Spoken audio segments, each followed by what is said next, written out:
You're now listening to Sound Talent Media. Check out more shows at soundtalentmedia.com.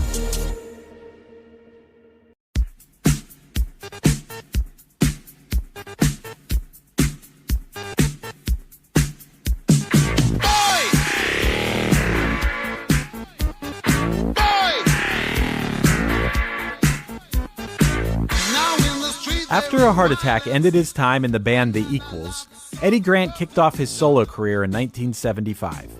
After 7 years of minor hits in the UK, he exploded in America thanks to the undeniably catchy track Electric Avenue. This week, we're joined by Five Iron Frenzy saxophone player Jeff the Girl to discuss Eddy Grant's massive hit single. We're gonna rock down to Electric Avenue, and then we'll take it higher.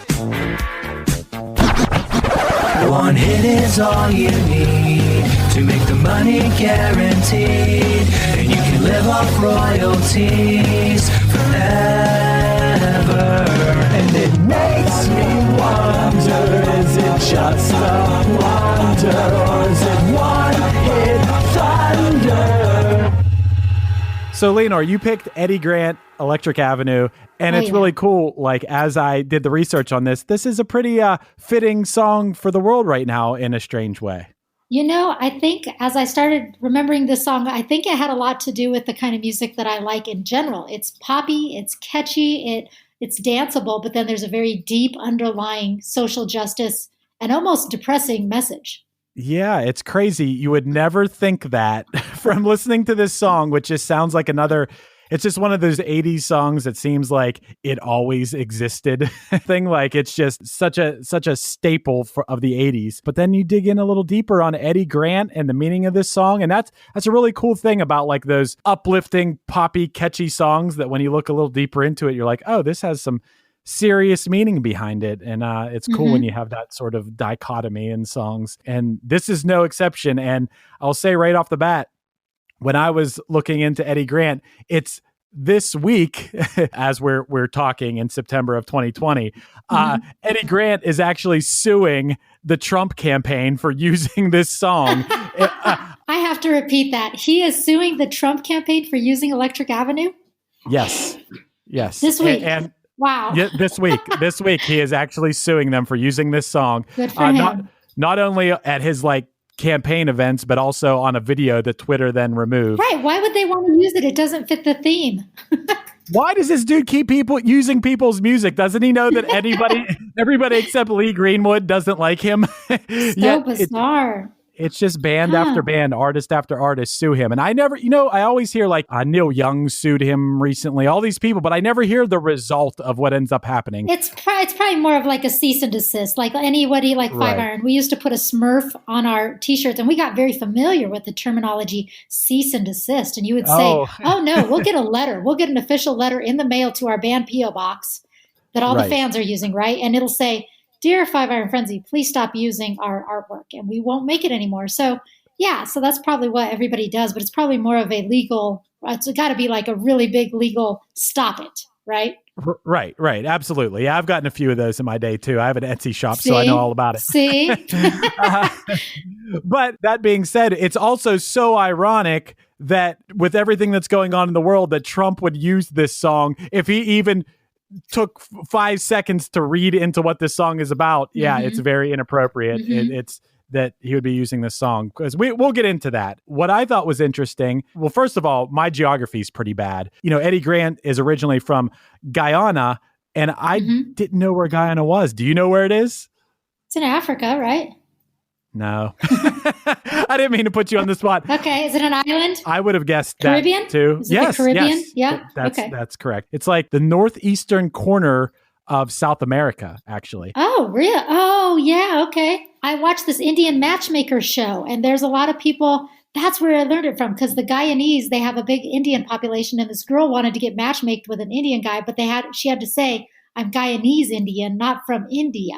And that's right. Yeah. Now I know, remember. Yeah, I would have had no idea had I not just looked this up. Right. But it's good to learn. I want people to learn. We're learning now. I learned some things about Guyana. Well, their main economic things are agriculture, which they produce rice and demerara sugar, gold mining, timber, shrimp, fishing, and minerals. Indigenous people inhabited it before European settlement, and their name came from the Guyana comes from land of water, and that's where Eddy Grant was born, and he lived there so he was born in 1948 there, and then his parents emigrated to London in 1960, where he learned to read and write music in school.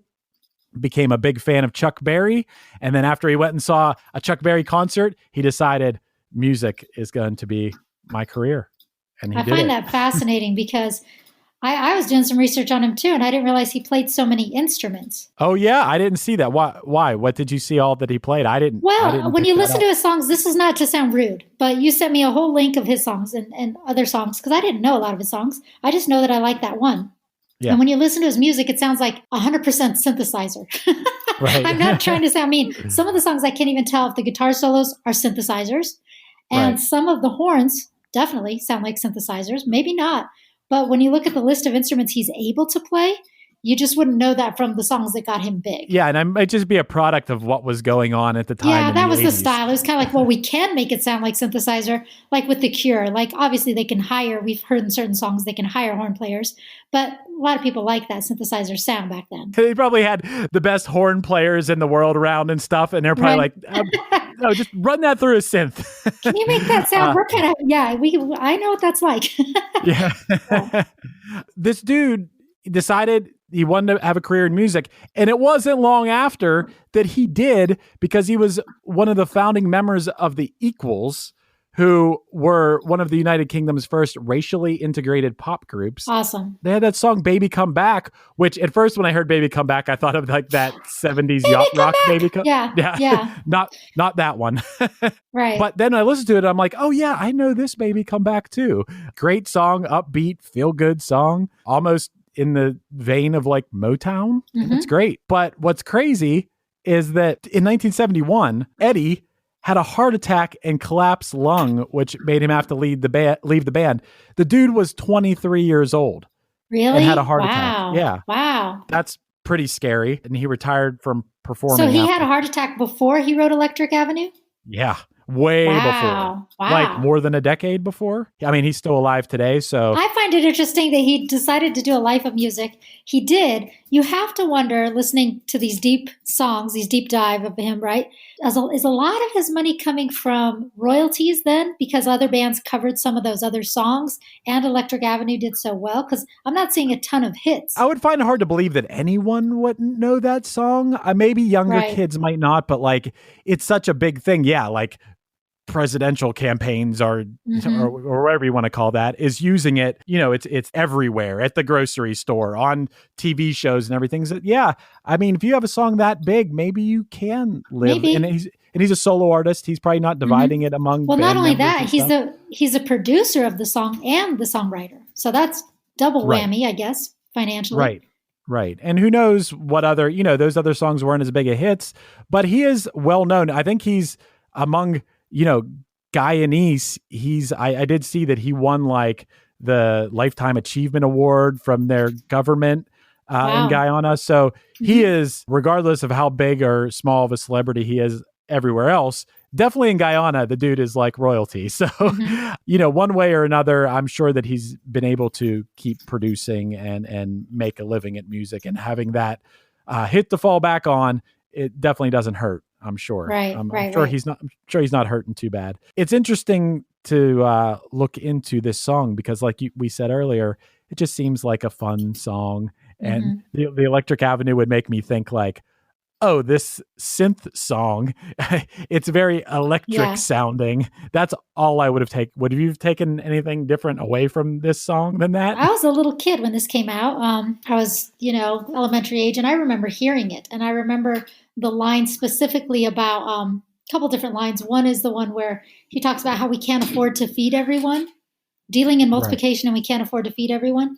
Yeah. And I remember that as like a elementary school kid, and because that was all the rage back then, the looking into how in the United States how much we have and how much we need to share, and donate, money and help people in these starving countries, and all those brutal images as a child on TV of starving people.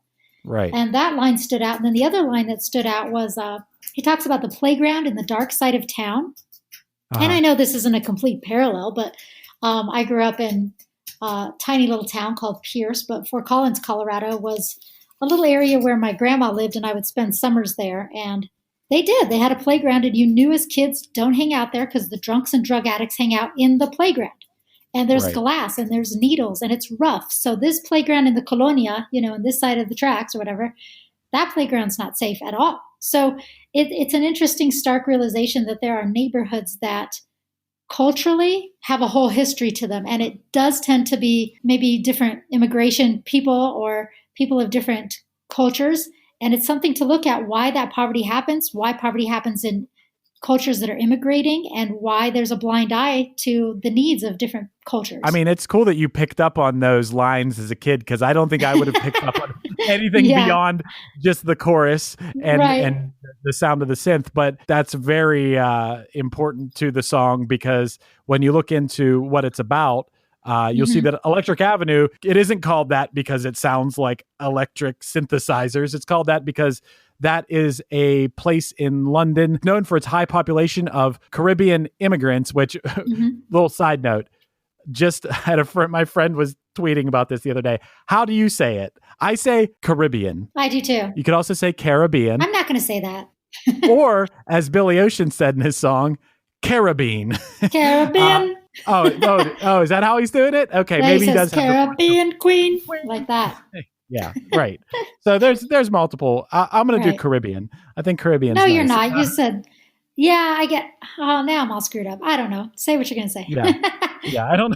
I'm going to say Electric Avenue is known for its high population of Caribbean immigrants, and that is around the area that Eddy Grant was from. Well, also, real quick side note, Electric Avenue was called that because it was the first market street in London to be lit by electricity. So. Okay. Little side note. Fancy. But part of what this song is about, and those lyrics you're picking up on, was the 1981 Brixton riot, which was a confrontation between police and protesters in Brixton. It's in South London. It was between April 10th and 12th of 1981, which once again goes back to the irony of Trump using this song, but that's a whole other thing. The main riot of it was on April 11th, and Time magazine dubbed that Bloody Saturday, and it resulted in 279 injuries to police and 45 to members of the public. Over 100 vehicles were burned, including 56 police vehicles, and up to 5,000 people were involved, but it stemmed. Wow. Yeah, it was a fire, and a bunch of young Black people died in that fire at this house party near there. And authorities claimed that it was accidental, but then it was widely suspected that it was a racially motivated arson attack. And so it was just, people were protesting. There were activists everywhere, and it was just like we're seeing now. It was clashes between police and protesters. A lot of people tried to blame protesters. There were actually some people that were organizers of the march that were arrested, but they were later acquitted and everything. But it's just all a cycle, it all comes back around. That's, we see the same thing over and over and over again. And, when you look deeper into songs, it's so interesting how, a song like this just sounds so happy. It sounds it makes you want to dance. But then it has this deep meaning. I produce another podcast, and we had Angelo Moore from Fishbone was on. And there's not a better guy to talk to about that concept of these upbeat, joyful songs with these meanings that when you look into them, you're like, whoa, and I think that's a very common thing. And I think that makes for a really awesome song, Yeah, kind of like a ska song that talks about raping and killing and stealing. Yeah, for sure. This song blew up. The music video was filmed in Barbados, and a lot of people think that helped blow the song up, like the way the music video looked. It was in the early days of MTV. And also at that time, there wasn't a lot of Black artists on MTV. People were speaking out against that, including David Bowie. Have you ever seen that interview of David Bowie calling out? Yeah, he does. It was Michael Jackson, obviously, was kind of the first person that the network got behind. But But it kind of looks like, from what I've read, that Eddy Grant was kind of the second. This song was right there on the heels of that. It's surprising to me that this was his only hit, especially. Well, I get it now after you sent me these other songs. They're not very good. Right. Yeah, that is a lot of times the problem is if the songs aren't so good, it doesn't matter. But this one is good. This one is very good. This one is good, and the video is interesting. It's interesting to me that it's such a dance song. I imagine in the 80s people were dancing to it, and the video doesn't have any dancing.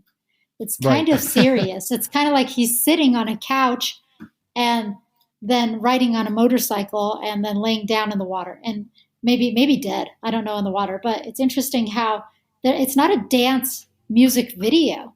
And nowadays, you just wouldn't see that. They'd have like a dance club scene or something. So watching the video, I was like, wow, they didn't really pick up on the energy of the song, but you don't really need to. Absolutely. It reminds me so much of like, my mom has 6 sisters. So when I was, when I was a kid, it was like every year one of them was getting married. What it reminds me of is being at like a wedding reception and dancing with my drunk aunts and uncles to the, songs like this.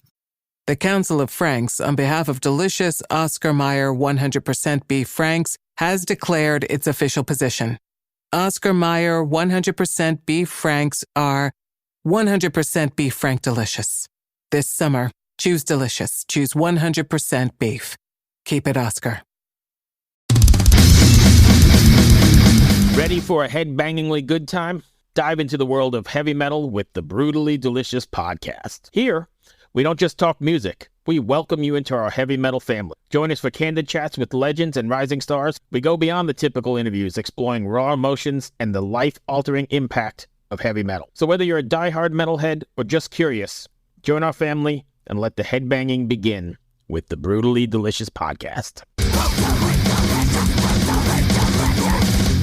So for me, it's just dancing is so wrapped up in this song and whatever other songs from the 80s, Word Up from Cameo and stuff like that. So, but I don't even remember seeing the video back then. Oh, I do. It always cracked me up because he's just sitting on the couch being like, and he's almost, that's another interesting thing is the way he sings. And as I listen to more of his songs, he's kind of like singing. Right. And he has his own style. Did you read about what his style was? His genre that he pioneered? Is it called ringback? Ring bang. I had never heard of that. And I looked it up and then I didn't feel too bad because I guess he kind of coined that himself. So I thought, oh, this is a whole style I'd never heard of, but why not, right? Why not make your own name for your own style? Yeah. I mean, he pioneered a genre called ring bang. It's a Caribbean fusion of music genres, philosophy, and aesthetic. But I also kind of think that it was just a way to describe his own music. So the fact that we don't know what what ring bang music is, I don't feel so bad about that necessarily. In some ways, that's kind of smart as a musician because like a lot of bands are like, are you two-tone? Are you ska-core? Are you punk? And it's like, if you can come up with your own name, you don't have to keep giving them a whole story. We're like that's Chicago with horns, right? Chicago with horns and punk rock added in. I don't know. Right. Yeah. No, you just need your own word. And ring bang, like if somebody said ring bang to me, maybe I would kind of assume that it sounded like Eddy Grant. I don't know. Maybe. Like, I don't know. I don't. Oh man, that's interesting. I wish I didn't know ahead of time. And someone said, "Hey, have you heard? You know what ring bang music is?" And I could try to figure out what that meant. That because like think about this. If someone said to you, if you didn't know what it was, and someone said to you, shoegaze music. Would you know what that is? I feel like I would know what that is. Yeah, I think I would. I mean, I do, but I think that when you say it, the only thing is if you said you're going to a shoegaze show, I'd be like, well, what do I wear? A backpack? Like, I don't get it. What about, so when we looked up Eddy Grant, I also saw the word soca, S-O-C-A, and it said soca music, and that's another one. I had no idea. I had to Google it. I don't know what that is. That? It's the soul of Calypso. Oh, okay. Did you even know that? I didn't know that. No. Soca. Hey, that's why this podcast is good. We're learning all these things that we're now going to incorporate into our own music. We get a little ring bang on that new 5 Hour and Frenzy album. Maybe a little soca on that new Punchline. We tried that already. What was that song? It was, I can't even remember. You already tried it. Yeah. What's interesting, okay, do you have time for a little story? Yeah. Okay, so our band actually went to South Africa So Nice. one of Eddy Grant's songs was the Johannesburg-based song. What is it called? Something about Joe? Give Me Hope, Joanna. So Give Me Hope, Joanna. I looked that song up, and I didn't know what it was about, but it's about Johannesburg. So we went to South Africa, and we had one song that was like a calypso kind of feel.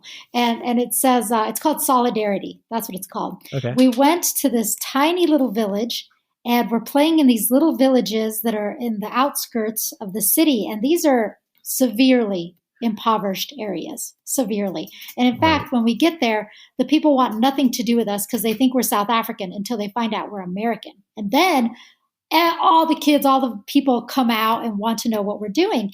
And we had brought in a generator because they didn't have electricity there. And we went to an old, bombed out, concrete facility. Maybe it was like a youth center. Maybe it was a school. We don't know. It hadn't been used probably in decades. Like pigeons were living in there. It was just crumbling. Right. But it was the only place that they had. And so we set up our generators and stuff, and we played. When we started playing this song, Solidarity, people got out from their seats and came on the stage because they didn't have any dance room, and they danced. Right. And they liked it so much, like made conga lines and everything, that we played the song twice in the set. That's amazing. That's like a once in a lifetime thing that you'll be telling kids 50 years from that's like a crazy experience. It was surreal because there was, oftentimes you go to a concert and a punk show and you say, it was like there was no crowd and no band. We were one. But this, like seriously, socially, I guess there was no feeling of like, well, we shouldn't get in their space. It was like, no, there's people everywhere and little kids. And of course, culturally, their style of dancing is a lot of grinding. You know what I'm saying? Like getting down. Right. Yeah, there's no awkwardness about booty dancing. And so, we were having a great time. It was fun. It wasn't inappropriate. It was just joyful dancing. We had a great time. That's amazing. Yeah. That's, and that's one of those moments that transcends, like, I don't know, when you're on stage, you're having a blast, but you're thinking about like, oh, where are we going to drive tonight? Are we going to sell, how many t-shirts are we going to sell tonight? What are we going to do? Like, there's none of that. It's just the music and the enjoyment of the music. And that's it. And how did you even end up there?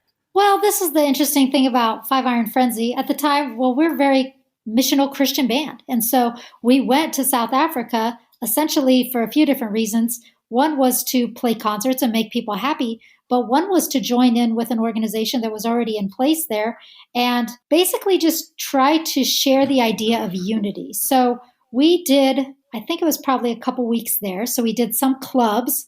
We did some youth centers, we did some skateboard parks, and then we did villages.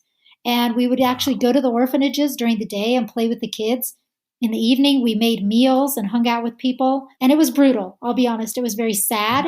It was frustrating that we couldn't do more than just be a light and a hope. Like, you can't meet everybody's needs. So in anything, mostly it was education for ourselves, right? Right. But the piece that was the most fascinating to me is that we had an Afrikaans Dutch bus driver, and he was probably in his 30s, and we were, young punk rockers, and we're from America, and we come, and we're going to all these different shows. So he's hired by the bus company. He's hired to take us everywhere. And this is a long, long, long trip. And not only did the band go, but we joined up with another Christian American mission group, and most of our label came. So the people that would answer the phone for 5 Minute Walk, the people that would stuff the envelopes and sell the merch, they came too for this experience. So there was tons of us. So this bus driver was watching us interact with Black Africans and Afrikaans white Africans, right? And we started to notice that he did not interact with Black Africans. For the first few days, it was very obvious. It was like, well, what's his deal? So we started having conversations, and he said, we just don't. Culturally, we just don't. Wow. And by the end of that 2 or 3 week little tour, he was hanging out with kids. He would bust out a harmonica. He was talking to people. And that to me was like, the takeaway was like, culturally, the people aren't used to intermixing. And so that had a long way to go. And that was in the 90s. Wow. That's a pretty amazing experience for sure. That probably not a lot of people get to do, especially with the music part of it. I'm sure a lot of people go do missionary trips and do things like that, but man, getting to experience the music part of it, that's really amazing. Yeah, making South African people mosh, there's nothing like it. It's so fun. And we had crowds that were mixed race. Like, It was wild. And there was tension. People were like, the cops aren't going to like this. The community's not going to like this. There were other bands that were opening that were South African with mixed race group members. And they were like, we get a lot of grief. We have a hard time performing here. This is so good for us, but it's scary. It's not just a light thing there. Right. So, and you're talking about the 90s and in the grand scheme of things, all this stuff, even in America with civil rights stuff, it's been such a short time since the 50s and 60s that even here things were segregated. That's not that long ago. That's just a blip of time. So these different countries, the things change at different speeds, And, right. That was like 98 or 99. And then think of we just had our first African-American president.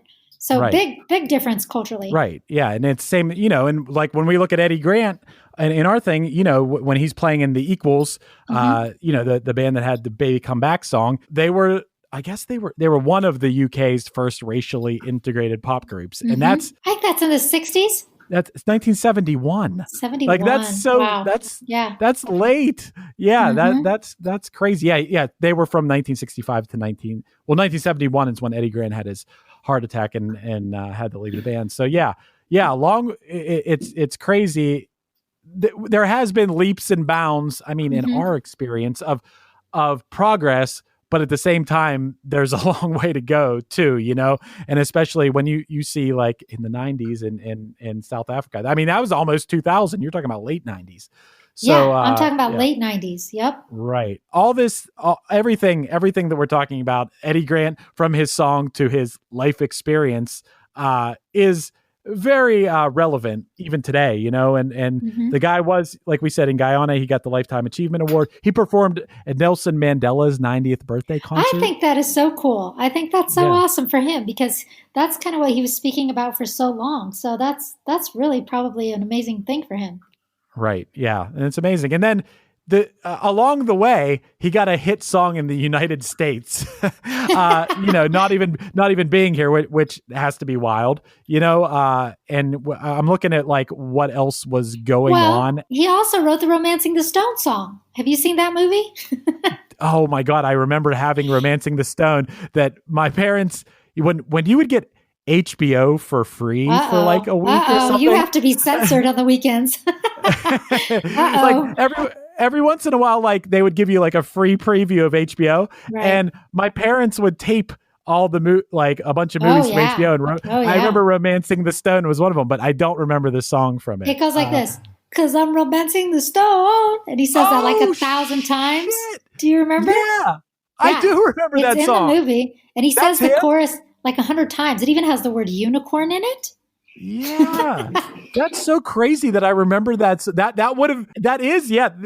ridiculous movie songs where it is 100% about the movie, That's weird though when they give these artists such a tiny little like, okay, we need you to write an awesome song called Romancing the Stone. What do you even talk about? That's weird. Like, that's not giving you much to work on. It has to be specifically about romancing the stone, like the plot of the movie. Stupid, like getting killed by crocodiles at the end, something like that. Yeah. I remember that scene. That's ridiculous. I don't really remember the movie too much, but I do remember that song. It's about a woman that writes romance novels. And so she gets to go on this wonderful romantic real life adventure. Yeah. Okay. Yeah. Yeah. So that's pretty awesome that that I really know Romancing the Stone. Yeah. Because I'm probably older than you. No, we're close, I think. Okay. As far as Electric Avenue goes, looking at what was going on in the world of music at the time that song hit, it went to number 2, and the song that kept it out of number 1 was from the Flashdance movie. It's What a Feeling. It's a good song. Yeah. Do you know, I was obviously in aerobics back then, wearing leotards and long leg warmers with streamers and, in the 80s, and I was doing those. That song was one of the ones we always had a routine to. Right. Yeah. So it makes sense that would be the number 1 song. Also at that time, Every Breath You Take was out. Okay. And as far as the year in general, like the biggest songs were David Bowie's Let's Dance, Michael Jackson, Billie Jean, and Culture Club, Karma Chameleon. Those are huge hits. They're still hits. Those are timeless songs. Like, I don't know what it is about the 80s, but My kids love those songs. They're not going away. Right. Yeah. And they shouldn't. I mean, No. those are all amazing songs. And this song's kind of there too. This song's not going away. You know, obviously, as we talked about, there's some issues with it this week. So Eddy Grant wrote a timeless song. You got to give him credit for that. I love it. He's still, I mean, he's only 72 years old now, I think, for a dude that had a band in the 60s that had a hit and then had a heart attack at 23, had a hit in the 80s, played at Nelson Mandela's birthday party, got a Lifetime Achievement Award from Guyana. I feel like the dude has kind of done it all after he saw Chuck Berry play, decided that he wanted a career in music, and he kind of did it all. And he still has some time left, maybe for Electric Avenue 2 or something. You know, on here, we always decide at the end of the episode, did Eddy Grant bring the one-hit thunder? And a lot of factors go into that. Everything from his back catalog and everything like that. Or was this a one-hit blunder? Should this not? No. He's awesome. Yeah. He's awesome. He's kind of like he's giving it to the man. He's bringing it to the masses. He's doing his message, and it's not for everybody. And maybe through music, you know, it's one thing to have a awesome song, but it's an amazing thing to have a awesome life, right? And a awesome message. And so that's what's cool. Hell yeah, for sure. I'd be happy to have one hit. Me too. That's what I'm saying. I would like to have one hit. So. That's a lot of pressure on a song, but you never know. I guess you never know. Yeah, you never know. But yeah, I'll go with Thunder on Eddy Grant. Oh yeah, too. Definitely Thunder. Thunder. And definitely a good story. A cool, catchy song, but it seems like the story behind him and what the song is about and his life is even better than the song, I think. Yeah. So that's pretty cool. And thank you so much for coming on. Yeah, absolutely. Thank you very much for having me. Very fun. I learned a lot. I learned about Ring Bang. Never going to use that information. I don't know when it'll ever come up, but maybe Jeopardy. Yeah, for sure. All right, Leanor. All right. Take care. Cool.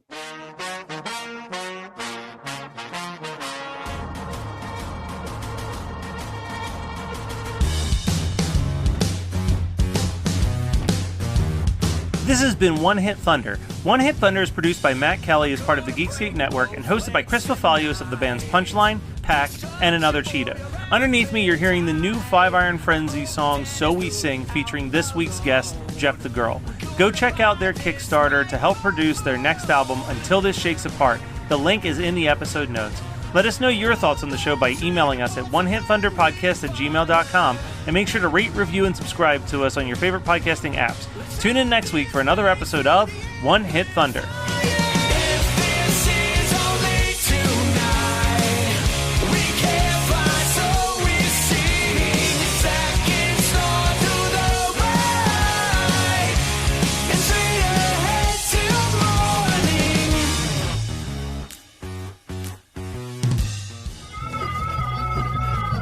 You're listening to the Geekscape Network. Ready for a head-bangingly good time? Dive into the world of heavy metal with the Brutally Delicious podcast. Here, we don't just talk music. We welcome you into our heavy metal family. Join us for candid chats with legends and rising stars. We go beyond the typical interviews, exploring raw emotions and the life-altering impact of heavy metal. So whether you're a diehard metalhead or just curious, join our family and let the headbanging begin with the Brutally Delicious podcast.